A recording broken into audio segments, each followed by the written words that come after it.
श्री शिवाय नमस्तुभ्यम दोस्तों। जैसे कि दोस्तों आप सब जानते हो, कल शुक्रवार के दिन पड़ रही है तृतीया तिथि, जो कि बहुत ही खास और विशेष होती है। बस दोस्तों, आपको शहद की 7 बिंदी जलाधारी पर लगाकर आनी है। यदि आप इस उपाय करते हो तो जो भी आपकी मनोकामना होगी ना, चाहे वो धन को लेकर हो, व्यापार को लेकर हो, नौकरी को लेकर हो, या फिर आपके जीवन की कोई अधूरी मनोकामना हो, तो आपकी मनोकामना इस उपाय करने से अवश्य ही पूर्ण हो जाएगी। साथ ही अगर आपके जीवन में कोई समस्या चल रही है तो वो समस्या भी आपके जीवन से समाप्त हो जाएगी। पूज्य गुरु जी कथा को सुनकर उपाय को अच्छे समझाने का प्रयास करेंगे। तो आइए दोस्तों, जानते हैं उपाय कैसे करना है। दोस्तों, पहला जो उपाय है वो है मनोकामना पूर्ति के लिए। यदि आपकी कोई विशेष मनोकामना है, काफ़ी दिन से अधूरी पड़ी है, तो इस उपाय करके देखिएगा। इस उपाय करने के लिए आपको लेनी है एक बेलपत्र। जो आप बेलपत्र लोगे, कहीं से कटी फटी खंडित नहीं होनी चाहिए। साथ ही आपको लेना है 1 से 2 चम्मच शहद और 1 लोटा जल आपको तांबे के पात्र में लेना है।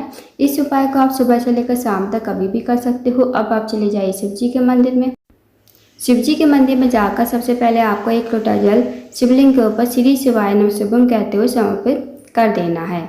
उसके बाद जो आपके पास बेलपत्र है, बेलपत्र की जो बड़ी वाली पत्ती होती है दोस्तों, उस पर आपको शहद से ओम का निर्माण करना है। जो आपकी अनामिका उंगली होगी ना, छोटी उंगली के पास वाली उंगली, अनामिका उंगली से आपको बड़ी वाली पत्ती पर ओम का निर्माण करना है।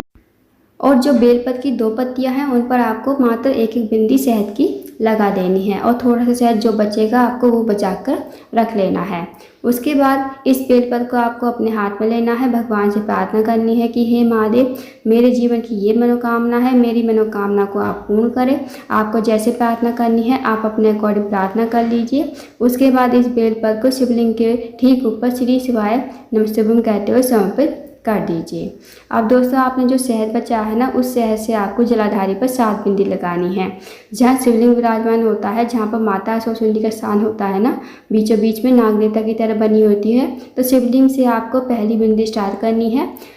जब आप बिंदी लगाओगे तो श्री शिवाय नमस्तुभ्यम, जैसे पहली बिंदी लगाई श्री शिवाय नमस्तुभ्यम, दूसरी बिंदी लगाई श्री शिवाय नमस्तुभ्यम, तीसरी बिंदी लगाई श्री शिवाय नमस्तुभ्यम।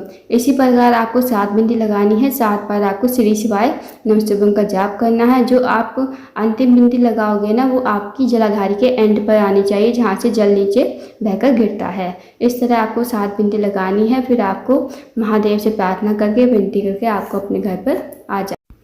तो दोस्तों, करके देखिएगा, बहुत ही अच्छा विशेष उपाय है। इस उपाय करने से आपकी जो भी मनोकामना होगी वो अवश्य ही पूर्ण हो जाएगी। अब जानते हैं दोस्तों अगले उपाय के बारे में। अगला जो उपाय है, अगर आपका कोई कार्य है वो अटका हुआ है, आप किसी कार्य के लिए बाहर जाते हो, उसमें आपको सफलता नहीं मिल पाती है, साथ ही आप नौकरी की तैयारी कर रहे हो, नौकरी आपको नहीं मिल पा रही है, तो आप इस उपाय को करके देखिएगा। इस उपाय करने के लिए आपको लेनी है 2 लौंग फूल वाली, साथ ही आपको लेना है 1 चम्मच शहद और 1 लोटा जल आपको तांबे के पात्र में लेना है। अब आपको चले जाना शिव जी के मंदिर में। शिव जी के मंदिर में जाकर सबसे पहले आपको 1 लोटा जल शिवलिंग के ऊपर श्री शिवाय नमः कहते हुए समर्पित कर देना है। अब जो आपके पास शहद है, शहद में आपको 2 लौंग डाल लेनी है श्री शिवाय नमः का जाप करते हुए। उसके बाद इस कटोरी को आपको हाथ में लेना है। भगवान से प्रार्थना करना है कि हे महादेव, मेरे जीवन का ये कार्य है, बहुत दिनों से अटका हुआ है, मुझे नौकरी नहीं लग पा रही है, आपको जैसी कृपा करें कि मेरा कार्य पूर्ण हो जाए और मुझे नौकरी मिल जाए। तो आपको ऐसी प्रार्थना करते हुए आपको 2 लौंग और शहद को आपको शिवलिंग के ठीक ऊपर समर्पित कर देना है श्री शिवाय नमः कहते हुए। उसके बाद 2 मिनट आपको मंदिर बैठना है, श्री शिवाय नमः का जाप करना है। अब आपको भगवान को प्रणाम करते हुए, विनती करते हुए आपको अपने घर पर आ जाना है। तो करके देखिएगा दोस्तों, बहुत ही अच्छा विशेष उपाय है। इस उपाय करने से आपका जो भी कार्य अटका हुआ होगा वो कार्य आपका पूर्ण हो जाएगा। अब जानते हैं दोस्तों अगले उपाय के बारे में। अगला जो उपाय है दोस्तों वो है रोग मुक्ति के लिए। यदि आपके घर में कोई व्यक्ति काफ़ी दिन से बीमार पड़ा है, उसकी जो बीमारी है दूर होने का नाम नहीं ले रही है, तो आप इस उपाय को करके देखिए। इस उपाय करने के लिए आपको लेना है 1 लोटा जल तांबे के पात्र में, साथ ही आपको लेनी है 1 बेलपत्र। अब जो आप बेलपत्र लोगे ना, कहीं से कटी फटी खंडित नहीं होनी चाहिए।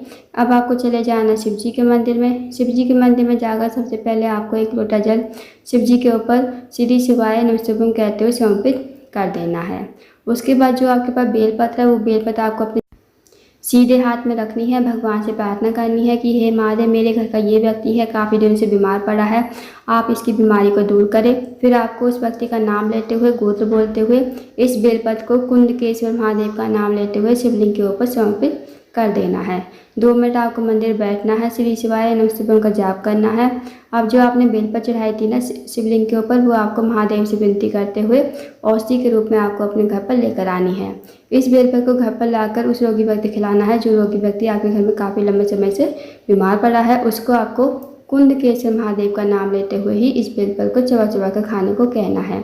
यकीन मानिए दोस्तों, जो भी उसकी रोग बीमारी होगी वो धीरे धीरे दूर हो जाए। तो करके देखिएगा, बहुत ही अच्छा विशेष उपाय है। अब जानते हैं दोस्तों अगले उपाय के बारे में। दोस्तों अगला जो उपाय है, अगर आपके जीवन में धन की कमी है, पैसों की तंगी है, आर्थिक तंगी से बहुत ज़्यादा परेशान हो, माता लक्ष्मी का आपके घर में वास नहीं है, माता लक्ष्मी आपसे रूठी हुई है, तो इस उपाय को करके देखिएगा। इस उपाय करने के लिए आपको लेना है 1 लोटा जल तांबे के बाद में, साथ ही आपको लेना है 1 चावल का दाना, 1 हरा मूंग का दाना, 1 बेलपत्र, 1 सही पत्र। अब जो आपने चारों सामग्री ली है ये आपको देख लेनी है, खंडित नहीं होनी चाहिए। अब आपको चारों सामग्री लोटे के जल में डाल देनी है। इस लोटे के जल को लेकर जाना है शिव जी के मंदिर में। शिव जी के मंदिर में जाकर सबसे पहले आपको उत्तर की तरफ मुँह करके खड़ा होना है और भगवान से प्रार्थना करनी है कि हे महादेव, मेरे जीवन में धन की वृद्धि नहीं है, धन प्राप्ति नहीं है, माता लक्ष्मी का हमारे घर में वास नहीं है, माता लक्ष्मी हमसे रूठी हुई है, आप कुछ ऐसी कृपा करें कि हमारे जीवन में कभी धन की कमी ना हो, माता लक्ष्मी हमारे घर में हमेशा वास करे। तो आपको ऐसी प्रार्थना विनती करते हुए 1 लोटा जल आपको शिव जी के ऊपर, शिवलिंग के ऊपर श्री शिवाय नमः शिवाय कहते हुए समर्पित कर देना है। 2 मिनट आपको मंदिर बैठना है, श्री शिवाय नमः शिवाय का जाप करना है। उसके बाद आपको भगवान को प्रणाम करते हुए, विनती करते हुए आपको अपने घर पर आ जाना है। तो दोस्तों करके देखिएगा, बहुत ही अच्छा विशेष उपाय है। इस उपाय करने से आपकी जो भी धन की समस्या होगी वो दूर हो जाएगी।